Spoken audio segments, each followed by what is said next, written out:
Hadirin kaum muslimin rahimakumullah. Takwa adalah sebuah kata yang tak asing lagi. Pendek kalimatnya tetapi luas artinya. Bahkan semua orang berbicara tentang takwa, mulai dari kanak-kanak sampai kakek-kakek, mulai dari mama-mama sampai nenek-nenek, mulai dari sekolah TK sampai perguruan tinggi, semua berbicara tentang takwa.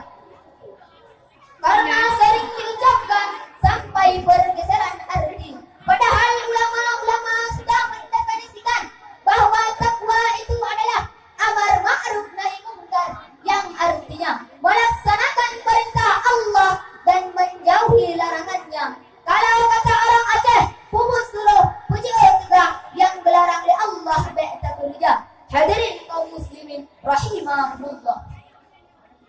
Mengapa Allah melarang yang enak-enak dan mengapa Allah melarang yang asik-asik? Apakah ada yang tahu? Tidak. Karena di sanalah perangkat setan. Ketika orang sedang mabuk-mabukan, semua sudah agak jelas. Melihat ayam merayap kambing, melihat kucing merayap unta, bahkan tidak tahu lagi mana teman dan mana orang tua, bahkan tidak tahu lagi mana musuh dan mana saudara. Punya teman dapat, punya saudara dekat, kejahatan pun terjadi di mana-mana. Nauzubillah min takbir. Allahu Akbar. Kejadian seperti ini sangat disayangkan. Padahal begitu banyak ayat-ayat Al-Quran yang jelas-jelas merupakan seruan kepada manusia untuk bertakwa kepada Allah. Di antaranya surah Al-Baqarah ayat 21 yang berbunyi,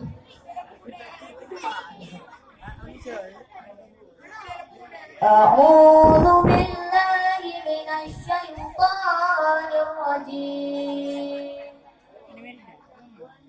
Bismillahirrahmanirrahim. Ya ayyuhan nasu ubudu rabbakumul ladzi khalaqakum walladzina min qablikum la'allakum tattaqun, yang artinya, dan sembahlah Tuhanmu yang telah menciptakan kamu agar kamu bertakwa.